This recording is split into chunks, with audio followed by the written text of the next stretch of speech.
5 things that helped Ruben Amorim to clash City 2-1 in dead time, and Ruben Amorim comments on leaking line UPS. Rashford and Garnacho not being involved in squad tripped to Etihad. Hey football fans, are ready for exciting news about Man United atmosphere after handle Pep Guardiola losses? Now Manchester is red forever and ever. Don't forget to subscribe for great support. For Ruben Amorim time here at Manchester United. It's not about how we win or even lose a game. It's about how we play. The desire to have a stamp and control of the game and implement different tactics and approach against different opponents while maintaining the same shape is clear. Few training sessions together and we're playing like this. Did well versus Arsenal, unlucky with the set pieces. Won versus City and had a better XG against them. The idea and tactics are visible. This is what we want. Take out those who are not ready to work hard on the pitch. Ruben Amorim stated that leaving both Marcus Rashford and Alejandro Garnacho out of the squad wasn't a disciplinary action, but rather based on their performances in both games and training. They will have a chance to make it back to the bench or starting 11 if they perform well. As you can see, Amorim is setting a standard, and it's the same for everyone. You have to give it your all. This should be the standard. Manchester United won't be pampering players anymore. It's Amorim's way or the highway, you won't get your way. Now, this is The Manager. Breaking news. Manchester United have launched an investigation into which player is leaking team news information. Both Ahmad and Alejandro Garnacho have been quizzed by Ruben Amorim as to whether they are responsible. 5 things we learned from Manchester United win against Manchester City. Ruben Amorim is not afraid to make big decisions.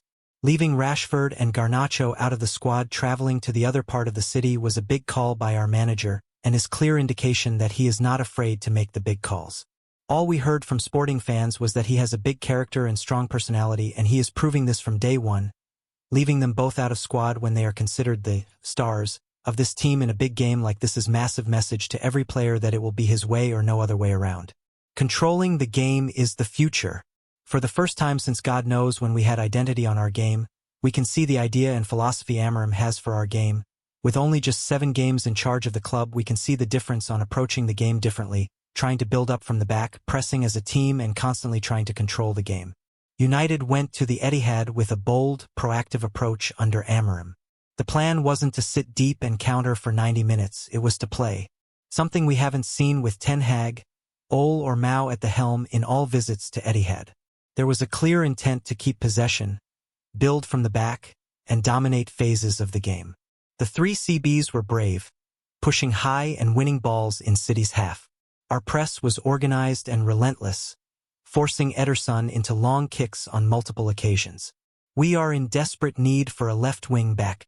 One of the biggest weaknesses we have on our team currently is the left wing back position. Dalit is playing there, but he is not naturally a left back, and he is struggling, especially going forward. Amorim likes for his left wing back to have his left foot as his preferred foot so he can wipe crosses for the striker to attack, while he likes his right wing back to cut inside more with his left foot, same like Ahmad or Antony do when they play in that position.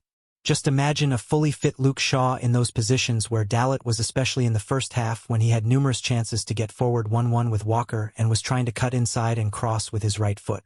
Hope we solve this position in January, as this will help us be more dangerous in attack going forward.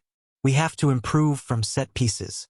This season we have conceded 8 goals from 19 in total from corners. That's 42% of the goals conceded in total in the Premier League. Lack of concentration, lack of awareness, and poor defending in general are the reasons behind this. We have defenders that are 1.90 centimeters plus tall and keeper that has good height, but still we are conceding goals from corners. Onana has to help the defenders on his 5-yard area and go and grab the ball when he can. One of his biggest weaknesses as a keeper was this, and he has to improve on this aspect of the game. I also expect Amorim to make more tactical changes on how we defend corners, as he said after the Arsenal game that he is still figuring it out for himself, as some things that are illegal in Portugal and Europe are allowed in the Premier League here. Another masterpiece in substitutes. If we learn something from Amorim in his first 7 games as our coach is that he does spot on substitutes almost every game. This time around Antony and Xerxes changed the game, especially Antony, who was a threat going forward together with Ahmad on right wing, where they constantly changed positions with one another, confusing City defenders. Xerxes dropped deep, and that allowed our 10s, Ahmad, to make runs behind the back of the defenders, and this is exactly how we scored the second goal.